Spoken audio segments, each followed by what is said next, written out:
Hello everyone.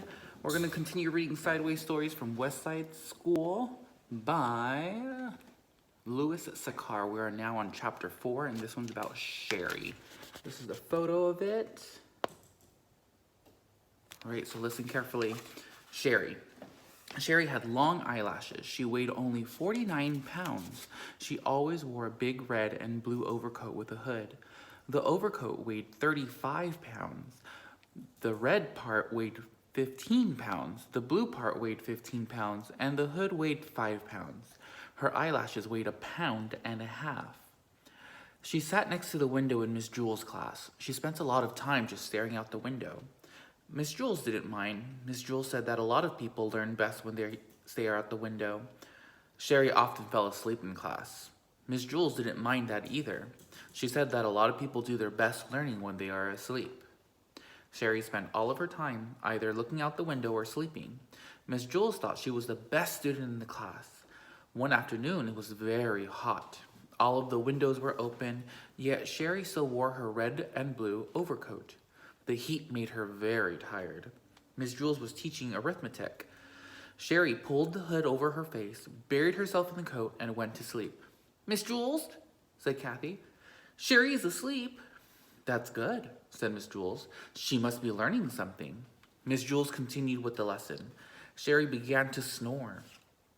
"Miss Jules, Sharie is snoring," said Kathy. "Yes, I can hear her," said Miss Jules. "She must be learning an awful lot today. I wish the rest of you could be like her." Sharie began to toss and turn. She flopped over on top of her desk and then rolled over on top of Kathy's desk. Then she rolled back the other way. Kathy screamed. Sharie rolled out the window. She was still sound asleep. As you know, Miss Jules' class on the 30th story of Wayside School.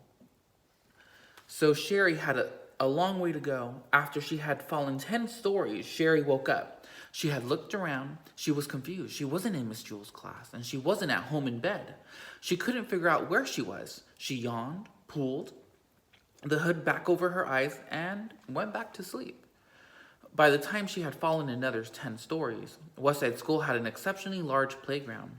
Louis, the yard teacher, was way over on the other side of it when he happened to see Sharie fall out the window. He ducked under the volleyball net, hurtled past the kickball field, hopped over the hopscotch court, climbed through the monkey bars, sped across the grass, and caught Sharie just before she hit the ground. The people in Miss Jules' class cheered. Sharie woke up in Louis's arms. "Darn it, Louis," she said. What did you do? What did you go and wake me up for?" "I'm sorry, Sharie," said Louis. I'm sorry, Sharie repeated. "Is that all you can say? I was having a wonderful dream until you woke me up. You're always bothering me, Louis. I can't stand it." She laughed and hugged him around the neck. Louis carried her back up 30 flights of stairs to Miss Jules' room. That evening, when Sharie went to bed, she was unable to fall asleep. She just wasn't tired.